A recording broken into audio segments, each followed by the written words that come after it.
Okay, so welcome everybody to the Classical Musicians Roundtable Meet the Founders. We have the three illustrious founders here. And so I just want to go around. I'm Ben. I'm not a founder. I'm new. I want to go around and have you guys just talk about yourselves for a little bit.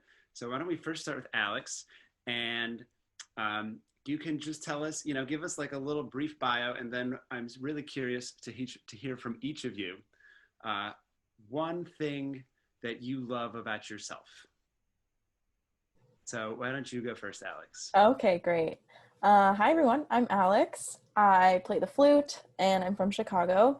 I am currently a fellow in the Civic Orchestra, and I recently started a job at the National Alliance on Mental Illness as a education coordinator, which is really exciting and really fun. I kind of came into this work based on my own experience, which I find a lot of people do in the mental health world. I have always had some kind of mental illness, I think, and didn't really address it until college when I started going to therapy. And I have struggled with suicidal ideations for a really long time. And right now I'm currently on medication. I go to therapy. I've tried group therapy. And, it's just a regular part of my life now. And, it's those experiences that have kind of led me here. And now I find myself kind of building a career around both mental health and classical music, which I think is really cool. Awesome. Okay, and one thing you love about yourself. Oh, right. Wow. This is tough. I'm not good with these on the spot questions. No, it's fine. It's fine. I can do this. I think that I'm a really good friend. And I love that about myself. Awesome. Okay, thank you, Alex. Okay, so Kelsey, let's hear from you now. Just a little bit about you. Hi, everybody. I grew up in upstate New York, just outside of Rochester. Moved to Chicago to do my master's, and now I'm freelancing here and teaching and mostly just hanging out right now. I have always struggled with my mental health. I do have some diagnoses, but we all have mental health, and it's just something that I've struggled with. I am on medication, therapy, the whole 9 yards. But I've definitely, in the last several years, become much more committed to being open about my story, because it was really bothering me how I felt like I couldn't talk to anyone about it. So I kind of thought, well, if I just start talking about it, then maybe people will think it's normal and they'll talk to me about it and we can start the conversation. That's kind of how I ended up with CMRT, and I'm so thankful for it. But one thing I love about myself is how empathetic and caring I am with my friends and family. Great. Thank you, Kelsey. Okay, and Laura and friend. Who's the friend? This is Ella. My pride and joy, my everything.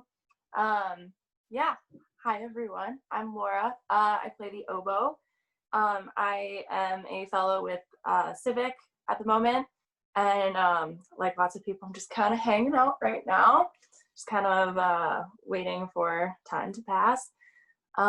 Mental health wise, I started like my relationship with my mental health midway through college, and quickly realized that a lot of the like way my brain worked, the way that I felt all the time, wasn't necessarily great, and it didn't have to be like that. And quickly realized that I've actually been living with like a decent amount of anxiety probably my whole life. So learning about that over the past like several years has been very helpful to me. My mental health like routine mostly revolves around therapy. That's like a relationship that's been really important to me, and I intend on pursuing for like the rest of my life.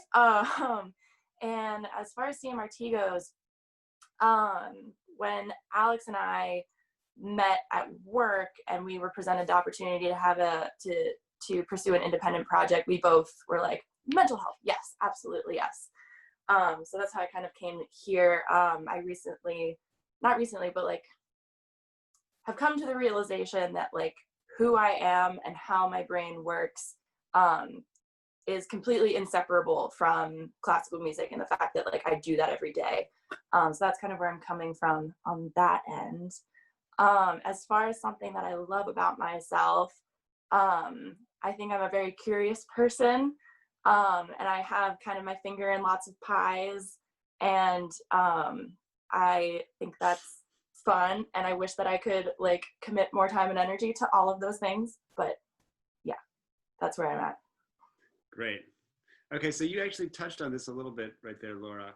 And I'm really curious from anyone who wants to jump in here, if there was a moment, you know, because brain health is something that so many people struggle with over such a prolonged period of time.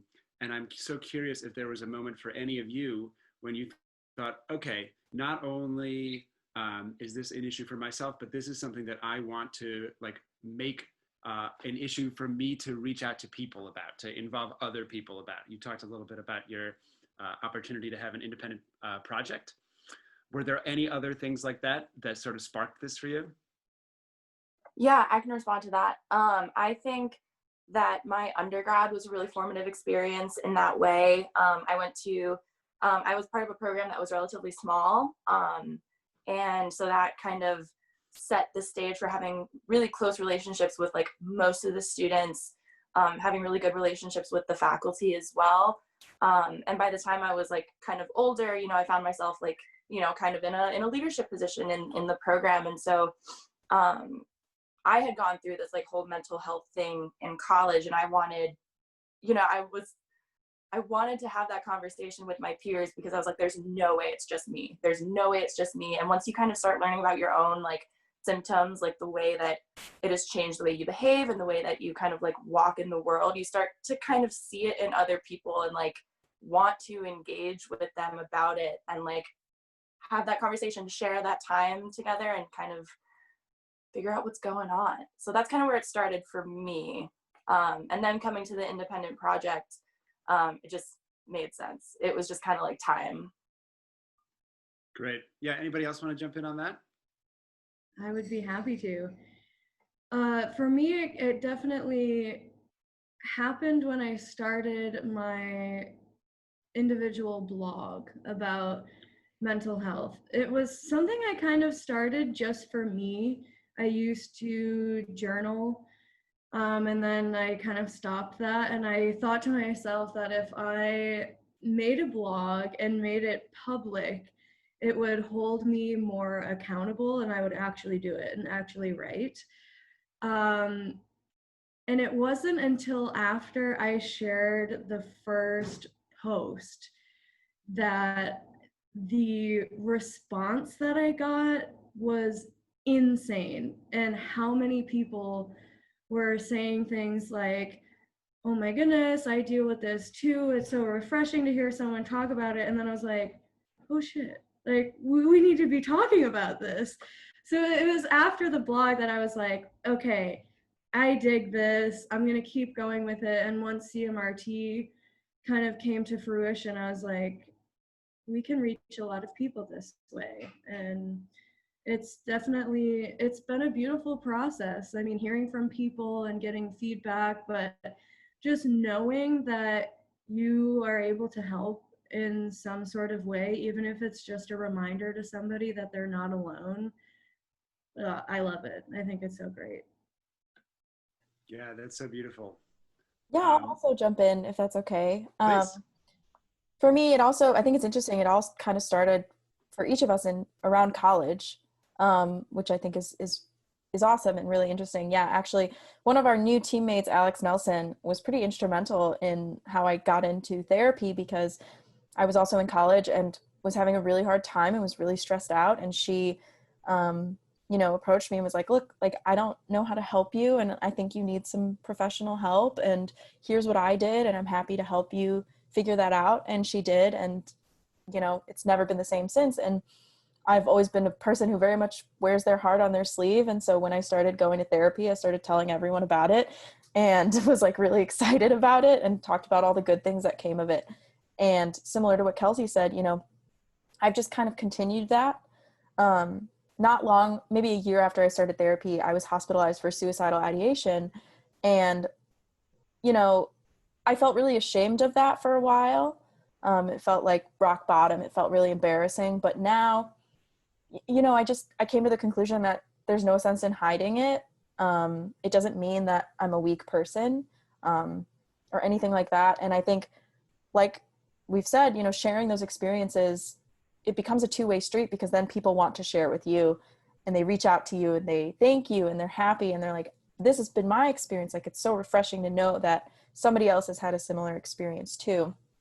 So yeah, I think it's been a wild ride so far. And you know, CMRT was originally going to start as a live panel with people that we eventually interviewed. It was going to be a panel of 5 or 6 people, professional musicians, and then Carl Evans, program director of Hope for the Day. And we were also going to premiere a piece about mental illness. And unfortunately, the pandemic happened, which forced us to do all of these things virtually. But what I think came out of that was pretty amazing, because we ended up getting to interview our panelists one-on-one, more in depth, which was awesome. And that kind of spurred this whole, you know, kind of momentum around interviewing other people, bringing more people on, and it's just been really amazing. Wow. I mean, I can say, speaking for so many other people, you know, it is so inspiring to see brave people like the three of you sharing your really difficult experiences. And so I know so many people appreciate that. So now I'm really curious how the mission of CMRT has evolved for you since you've started it. What is it now? What did it start off in your head as? And how are you thinking about it going forward? Maybe start with Alex. Yeah, I think, you know, at first, when Laura and I were kind of brainstorming things just very initially, we just wanted to talk to people about it, about mental health and classical music. And that was literally that was all it was let's talk about mental health in our field. That was it. We didn't know anything else at that point. And then we started talking about who we might want to talk to. And we knew that Kelsey had started her blog. And so immediately we wanted to bring her in, because she had already been doing this work, which was fantastic. And yeah, from there, it's really evolved, but because it had to go virtual. So, I mean, right now, it's grown so much. So we've done interviews now with a variety of musicians, and as well as Carl Evans. And we're hoping that we're going to continue doing these interviews, which are now in podcast form as well, which is great. And we want to expand, I think, who we're interviewing, and bring in maybe some more mental health professionals, maybe people who were musicians and are now in the mental health field. So that's where we want to kind of go with interviews. We are also starting to do kind of different events. We had our first kind of big Zoom table event around mental illness in music schools. And it was both a chance for people to share their experiences and also discuss solutions on how we can address this in music schools, which I think was amazing and really productive.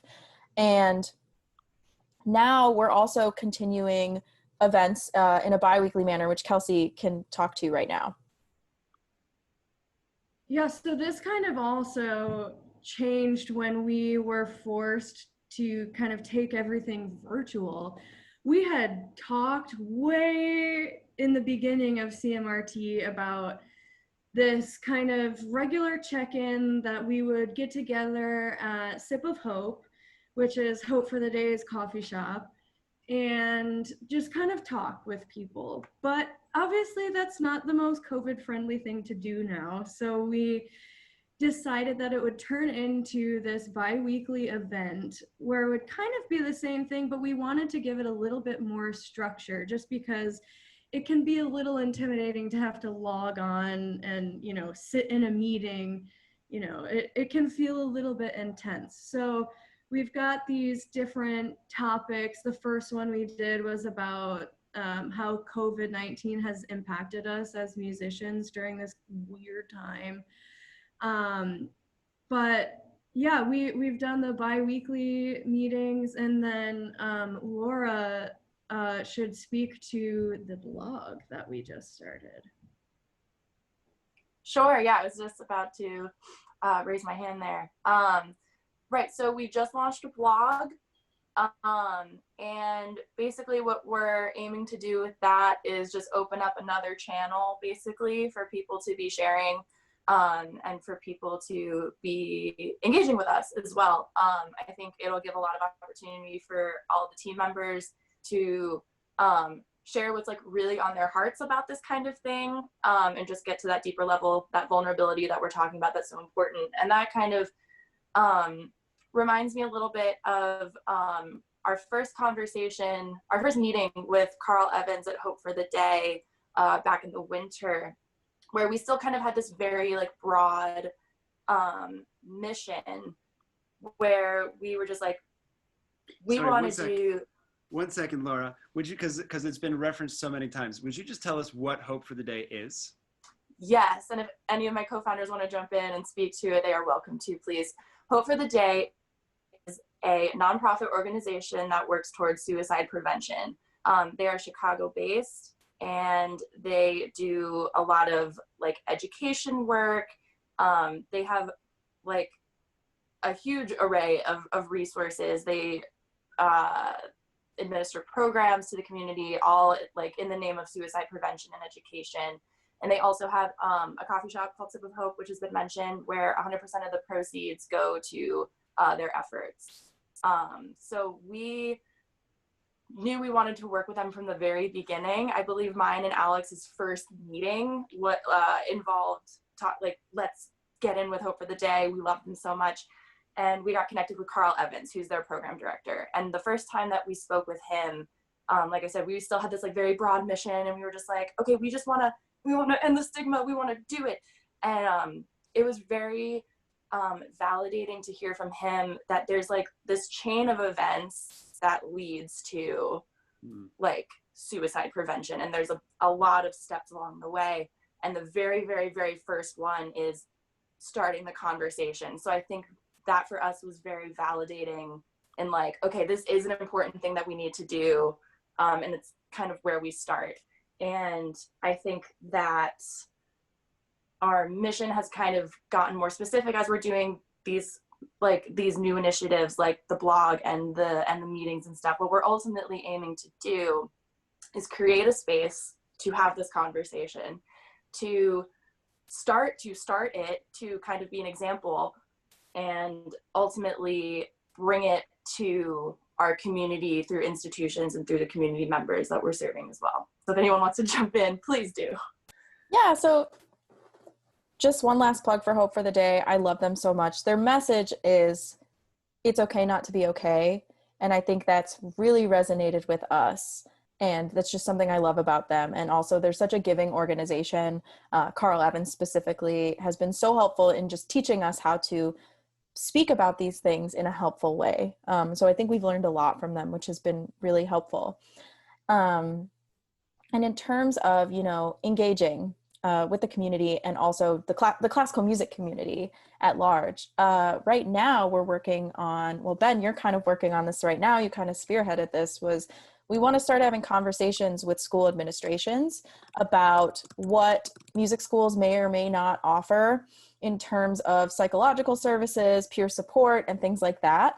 And we were recently actually approached by a pretty large music festival that wanted to just ask us about, they heard about what we're doing, they were really impressed and excited, and they wanted to come to us and say, how can we help you?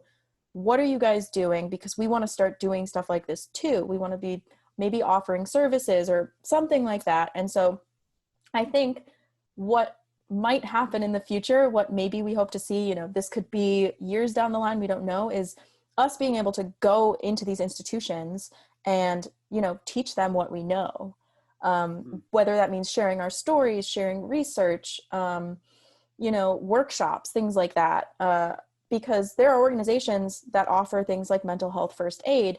And if we could do a version of that might be tailored towards classical musicians, I think it would really, really change, a lot of the systemic things that have been in place for a very long time.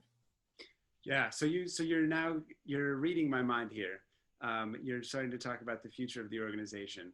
So I'm so curious, what the vision is for CMRT. If it's 5 years, if it's 10 years, if it's, with an unlimited amount of money, haha, whatever that might be. So why don't we start with Kelsey, actually?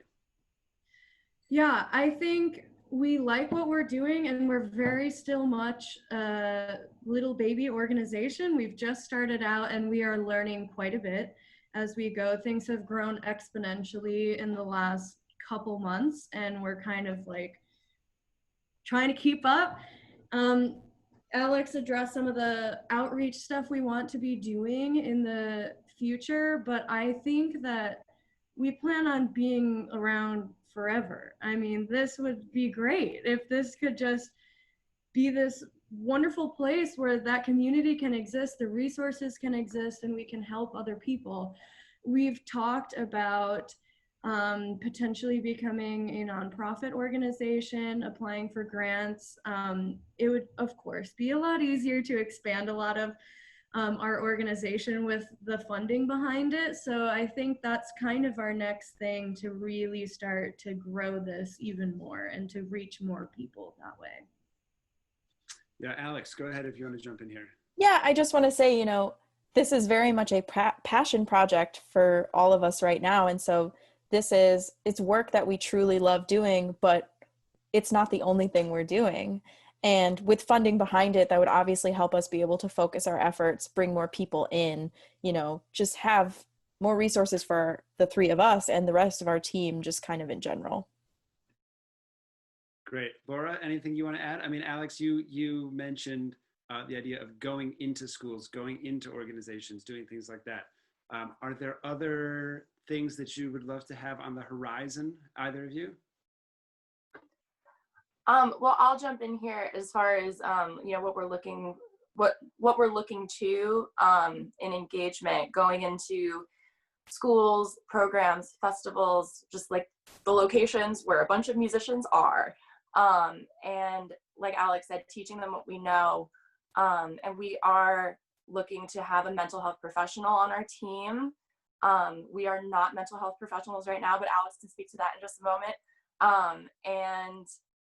So that's something we're looking for as well. And I also just think, like, when we go in, we have a lot to share research wise and resource wise, but also like communication wise, how we talk to each other, how we hold space, what support looks like, what validation looks like, what toxic positivity looks like. There are so many different layers to how we talk to each other and how we create a professional environment for musicians.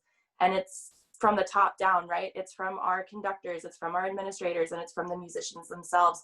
So I think that discussing all those different levels and all those different types of interactions is going to be a really huge step on how we actually change what this field looks like. So I'm going to throw this over to Alex, speaking of mental health professionals. So go for it, lady.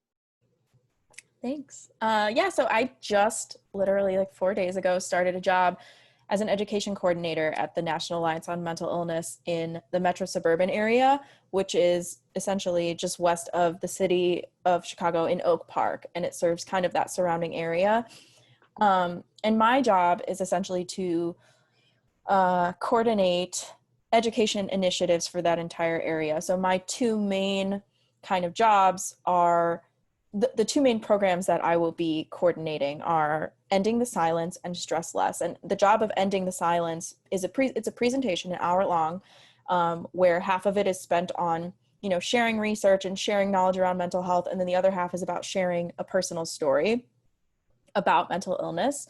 And I would love to develop this kind of program for musicians. I think that would be the musician equivalent of that. I think could be so effective.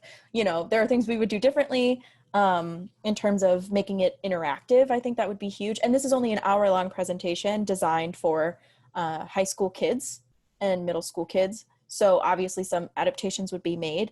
But I do think that something like that, I just can't imagine, receiving that training at a conservatory and how that would maybe change the culture going forward, or even earlier, but especially in a conservatory or in a music school, you know, having that as part of our orientation into this career, I think would be huge. And not even just as orientation, but as something that is continued throughout our education. And that would just be, I think that would change the game entirely in terms of balance, in terms of just happiness, in terms of our relationship with ourselves and with music. And, you know, being aware of it is the first step, but we obviously want to take action based on what we now know. So yeah, I'm still not considered a mental health professional, but I am learning quite a bit in terms of research and things like that. And because the National Alliance on Mental Illness is the largest grassroots organization around mental illness in the country, I'm excited to learn a lot about this and just understand everything a bit more myself so that I can kind of give that information to the people in the classical music field. Well, I'm excited to hear about all of that as you learn that, Alex.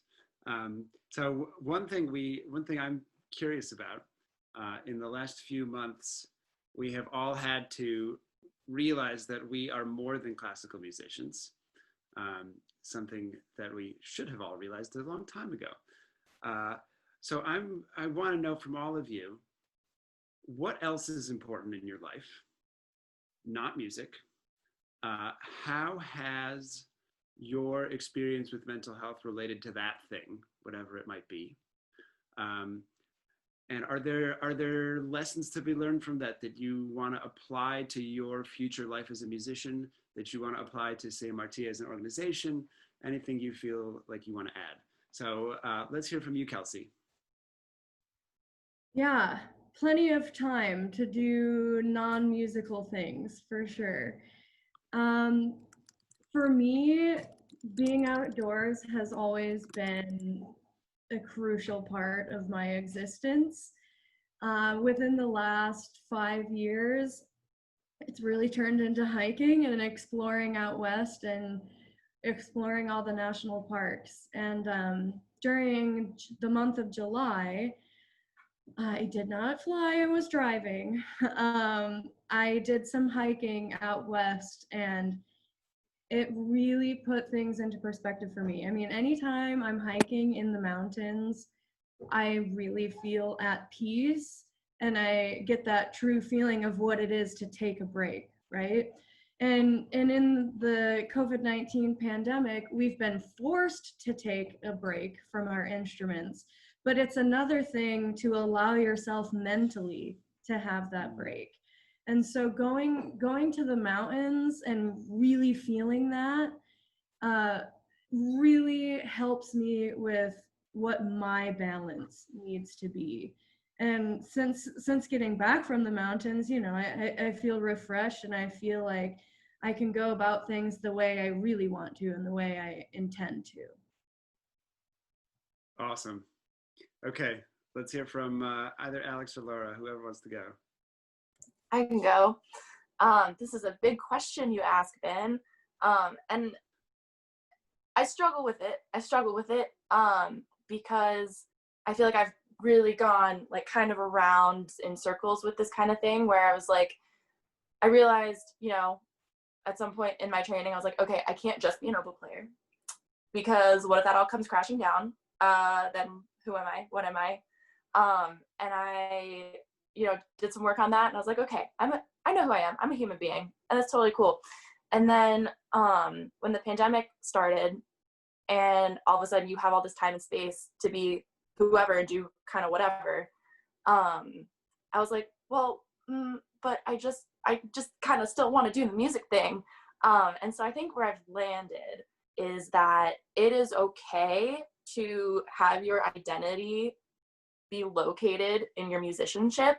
Shouldn't be all of it, but I do feel like it's okay for like being a musician to be a huge part of who I am and to be most of it. And when I think of like other things that I pursue outside of classical music, it's just like a different type of music. Like I sing and play guitar, and I write a lot of poetry. So that's kind of what I do in my off time. And like, that's just more music. And so, yeah, I do a lot of a lot of writing, just personal stuff. I mean, the blog launch is kind of the first like public piece of writing I've done in a really, really, really long time. But I do a lot of writing just kind of on my own. And like, that's been a huge part of my mental health, like journaling, you know, those of us who've been to therapy get that homework assignment, you know, pretty often, like go journal about it. So that's been something I've been doing for a really long time. And just engaging with writing and with poetry and other types of music is kind of where Laura goes when she's not playing oboe and trying to play the tombo and Cooper at the right tempo for like the millionth time. And I thought that was bad, you know, for a while. That's like, oh, I have to do something else that isn't music. Like I have to do something. But I kind of made peace with it. It's like, no, this is my jam, literally. And yeah.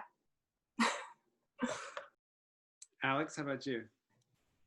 Yeah, this is a well-timed question for me, having just accepted a job in a different field that isn't music. At the beginning of the pandemic, when things looked like they weren't going to be back to normal for a while, I sat down with my mentor and I said, what do I do? Like, I don't know what to do. I don't have any musical projects on the horizon. I'm really just like, I don't know what to do. And he said, well, you're really passionate about mental health, clearly. Can you find a way to pursue that or monetize that or just keep going? And so I kind of just did, and, you know, put a lot of energy into CMRT. And when this job posting came up and I saw that it was like education, coordinating, mental health, I was like, oh, I can definitely do this. Like, this is right up my alley. And I truly did not think I was going to get the job.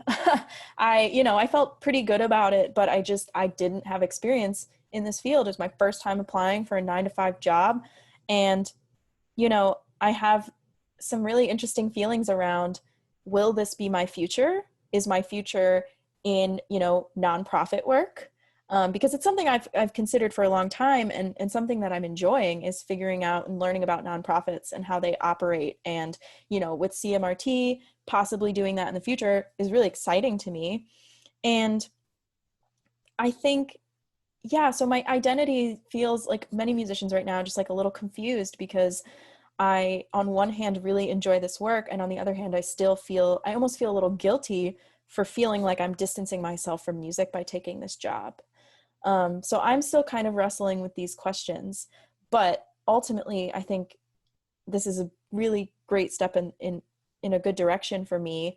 And, you know, it's only going to help CMRT. It's only going to help myself. You know, I'm financially stable for the first time like ever. And that is a huge, that's a whole other conversation in itself. But, you know, it makes you realize, like, in the music world, what you struggle to have.